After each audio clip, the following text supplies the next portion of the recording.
The climate of fear. The world in 1939 was not at peace. It was in a state of exhausted suspense. The Treaty of Versailles, signed 20 years earlier, had not brought stability but resentment.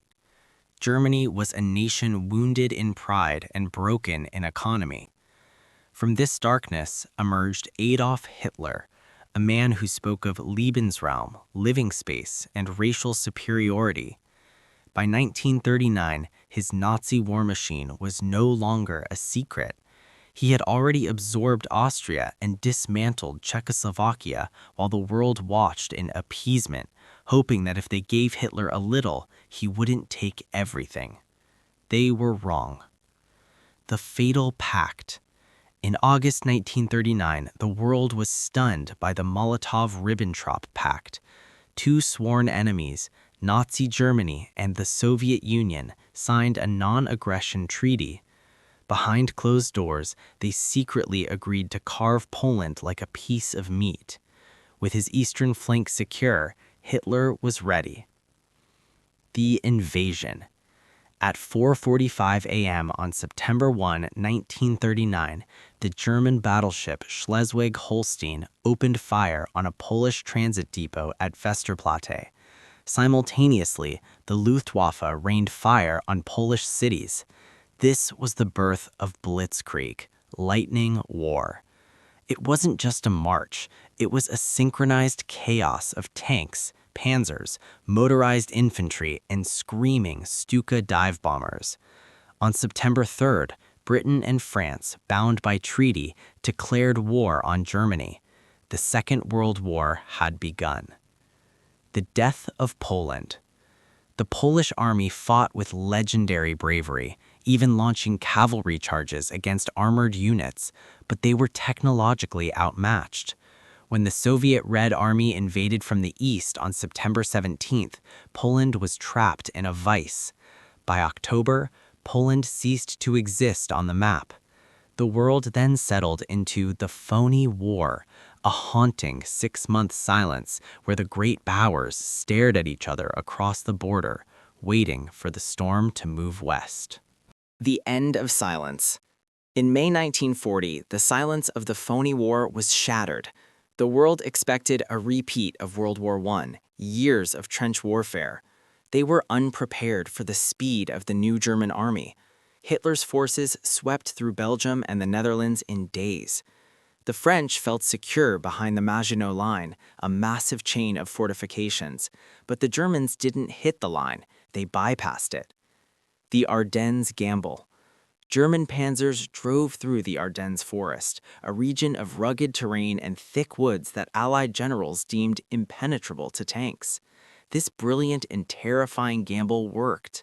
The German armored divisions sliced through the Allied lines, reaching the English Channel and cutting off the British and French armies from their supplies.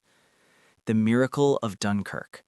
Nearly 400,000 Allied soldiers were trapped on the beaches of Dunkirk, with the sea at their backs and the panzers closing in. In one of the most heroic moments of the war, Operation Dynamo was launched. It wasn't just the Navy, it was a people's flotilla. Hundreds of civilian fishing boats, yachts, and lifeboats crossed the treacherous channel under constant bombing to bring their boys home.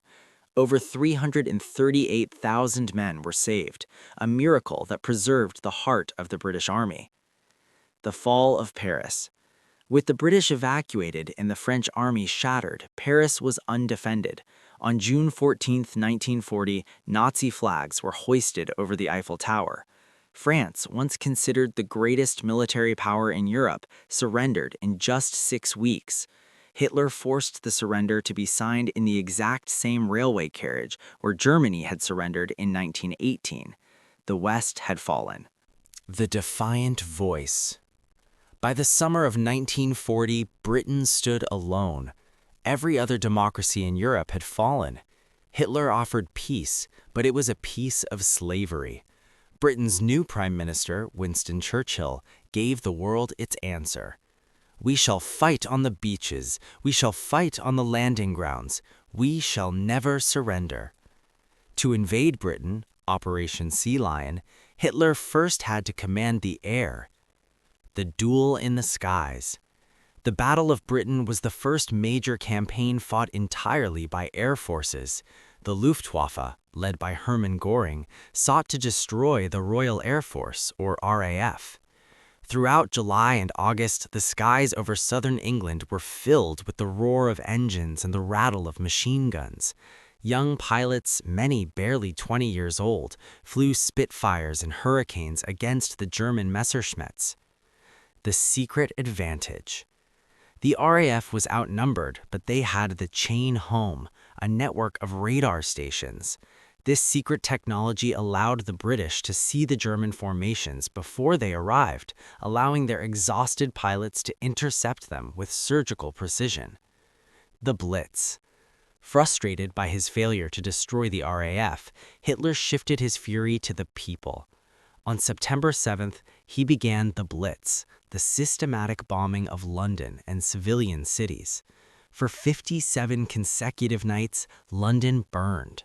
But the terror backfired. Instead of breaking British morale, it hardened it.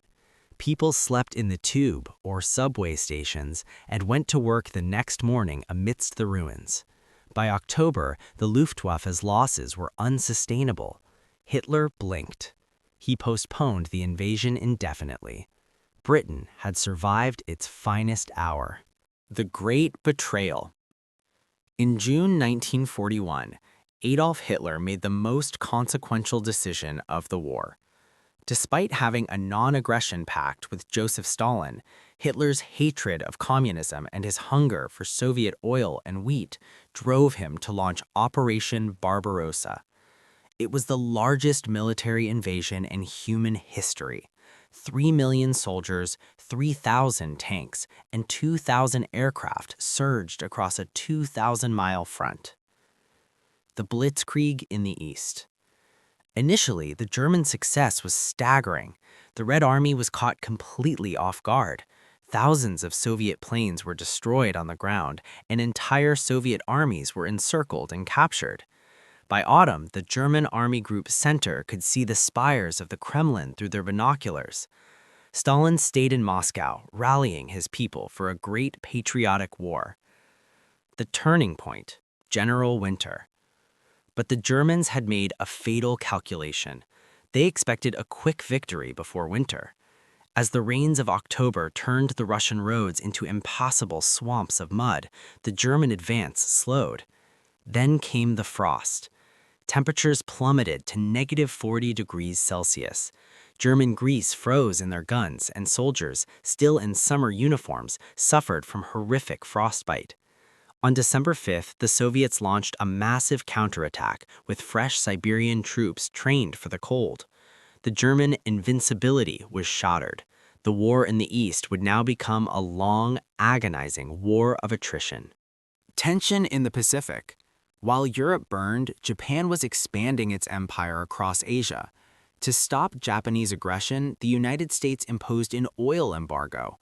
Japan, needing oil for its war machine, decided that the only way to seize the resources of Southeast Asia was to first neutralize the U.S. Pacific Fleet.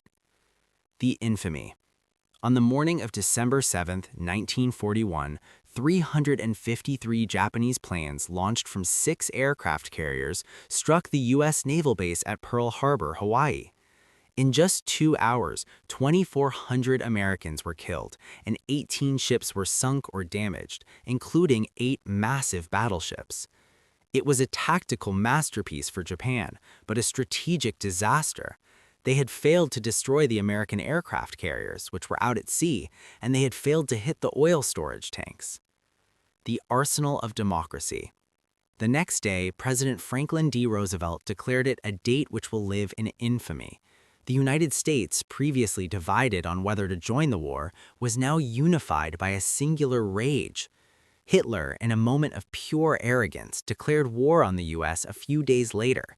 The sleeping giant had awoken, and the full industrial might of America was now focused on one goal: the total destruction of the Axis powers. The expansion of Japan. Following Pearl Harbor, Japan seemed unstoppable. They captured Hong Kong, Singapore, the Philippines, and threatened Australia. They believed the American spirit was weak, but the U.S. Navy was recovering faster than anyone imagined. The Code Breakers. The hero of the Pacific War was not just the sailor, but the code breaker. U.S. intelligence intercepted Japanese radio signals and discovered a massive plan to attack Midway Atoll. The U.S. Navy set a trap. In June 1942, as Japanese planes were busy attacking the island, American dive bombers spotted the Japanese carriers. 6 minutes of destiny. In just 6 minutes of intense combat, American pilots dived from the clouds and turned 3 Japanese aircraft carriers into burning wrecks. A 4th was sunk later that day. Japan lost its best pilots and its offensive capability. Midway was the turning point in the Pacific. From this moment on, the U.S. began its island-hopping campaign, capturing strategic islands one by one, building airfields, and moving closer and closer to the Japanese heartland. The city of Stalin. In late 1942, Hitler became obsessed with capturing Stalingrad, a major industrial city named after his rival. For the Germans, it was a matter of prestige. For the Soviets, it was a matter of survival. What followed was the most brutal urban combat in history. Rattenkrieg, or Rat War. The Luftwaffe reduced the city to rubble, but this created the perfect environment for snipers and close-quarters fighting. Soviet and German soldiers fought over individual rooms, cellars, and sewers.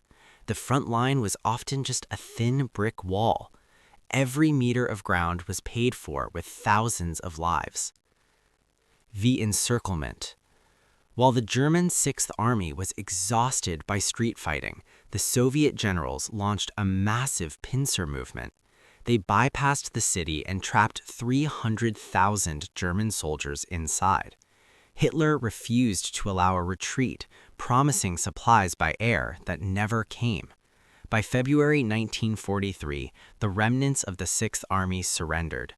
Over 1.1 million Soviets and 800,000 Axis troops died in this single battle. The German army would never truly recover its strength on the Eastern Front. War in the Sand. In the deserts of North Africa, a legendary game of chess was being played between the British Desert Rats and the German Afrika Korps, led by the brilliant General Erwin Rommel, the Desert Fox. The prize was the Suez Canal and oil fields of the Middle East. El Alamein. In late 1942, at a small railway station called El Alamein, British General Montgomery used a massive buildup of artillery and tanks to finally break Rommel's lines. This victory, combined with American landings in Morocco, Operation Torch, cleared the Axis forces out of Africa by 1943. The soft underbelly. Winston Churchill called Italy the soft underbelly of Europe. In July 1943, the Allies invaded Sicily and then mainland Italy. The Italian people, fed up with the war, overthrew Mussolini. However, Hitler didn't give up. He rushed German troops into Italy, turning the beautiful mountainous landscape into a series of bloody defensive lines, like the Gustav Line. The fighting at places like Monte Cassino was slow and agonizing, but it forced Hitler to pull troops away from Russia and France. The Atlantic Wall.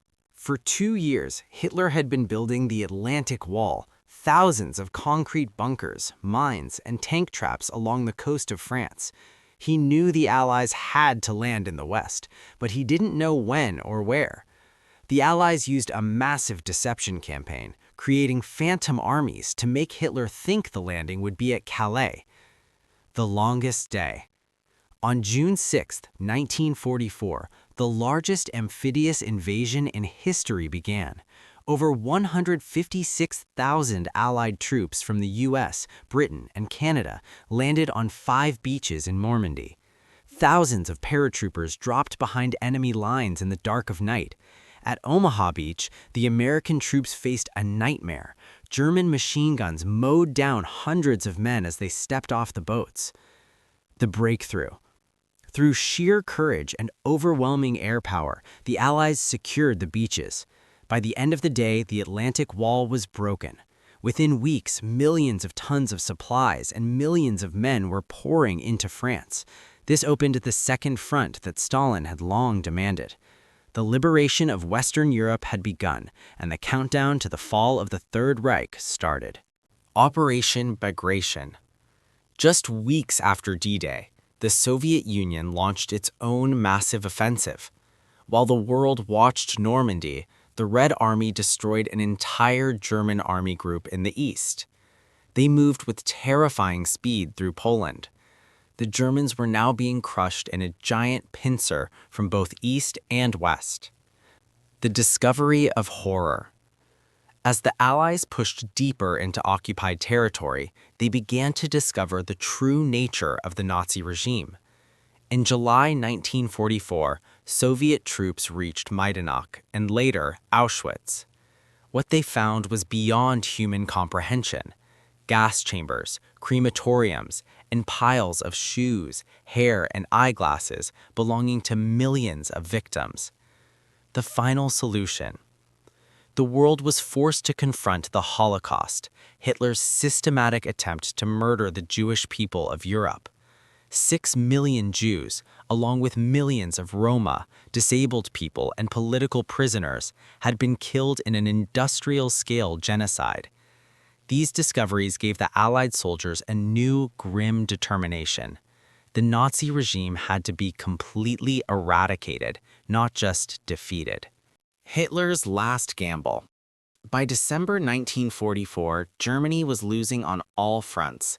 In a desperate final attempt to split the Allied armies, Hitler launched a surprise counterattack through the snowy Ardennes forest. This became the Battle of the Bulge. American troops were surrounded at Bastogne but refused to surrender.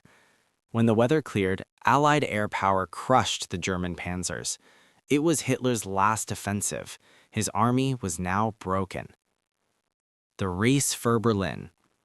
By April 1945, the Soviets had reached the outskirts of Berlin. The city was a ruin, defended by old men and young boys. The fighting was savage, street by street, house by house. Stalin wanted Berlin as a prize, and his troops fought with a vengeance for the millions of Russians who had died. The end of the Führer. Deep in his underground bunker, Adolf Hitler realized the end had come. On April 30th, 1945, he committed suicide. 2 days later, the Red Army raised the Soviet flag over the Reichstag. On May 7th, Germany signed an unconditional surrender. VEJ, or Victory in Europe, was celebrated across the world, but the war in the Pacific was far from over. No surrender. As American forces moved closer to Japan, the fighting became increasingly fanatical. The Japanese followed the code of Bushido, believing that surrender was a total disgrace. At the Battle of Iwo Jima, nearly the entire Japanese garrison of 21,000 men fought to the death. The Typhoon of Steel. At Okinawa, the last island before Japan, the U.S. faced a nightmare. Japan unleashed thousands of kamikaze pilots, suicide flyers who crashed their planes into American ships. On the ground, the casualties were horrific. Over 100,000 Japanese soldiers and 12,000 Americans died in just 82 days. The looming invasion. U.S. generals estimated that a land invasion of the Japanese home islands, Operation Downfall, would result in over 1 million American casualties and millions of Japanese deaths. Japan was preparing every man, woman, and child to fight with bamboo spears.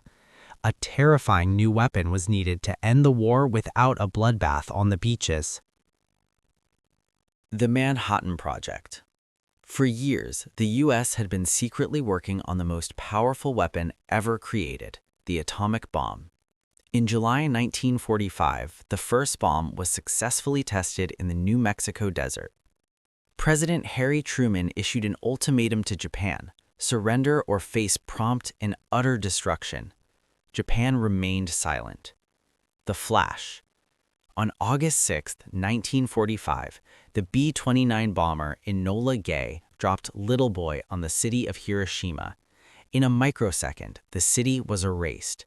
70,000 people died instantly. When Japan still didn't surrender, a second bomb, Fat Man, was dropped on Nagasaki on August 9th. The Emperor speaks. The destruction, combined with a sudden Soviet invasion of Japanese-held Manchuria, finally broke the Japanese government.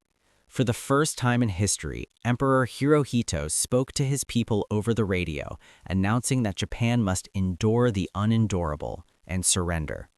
On September 2, 1945, the official surrender was signed on the deck of the USS Missouri.